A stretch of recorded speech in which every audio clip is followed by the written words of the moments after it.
નમસ્કાર. એલઆરડીના નવા આરઆર કેમ હજુ આવ્યા નથી અને ભરતીની જાહેરાત ક્યારે થશે? સૌથી પહેલા વિડીયોને લાઇક અને ચેનલને સબસ્ક્રાઇબ કરી દેજો. એલઆરડીની ભરતીની જાહેરાત સીએમએ બોલાવી ગૃહ વિભાગની મહત્વપૂર્ણ બેઠક અને ગૃહ વિભાગની બેઠકમાં મહત્વના મુદ્દા પર થઈ ચર્ચા. ગૃહ વિભાગના બજેટ અને પોલીસ ભરતી અંગે થઈ ચર્ચા. ગૃહ વિભાગ દ્વારા બેઠક બોલાવી અને ગૃહ વિભાગના બજેટ અને ભરતી અંગે ચર્ચા કરવામાં આવેલ છે.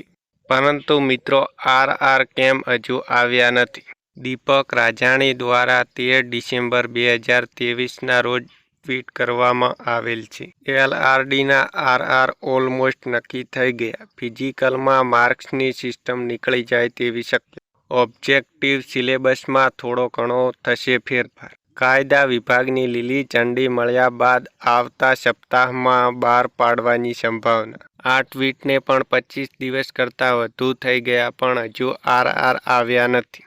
અને જલ્દી એલઆરડીના આરઆર આવે અને ભરતીની જાહેરાત થાય. મિત્રો, આવા જોબ અને યોજના રિલેટેડ વિડીયો જોવા અમારી ચેનલને સબસ્ક્રાઇબ કરી દેજો. આભાર.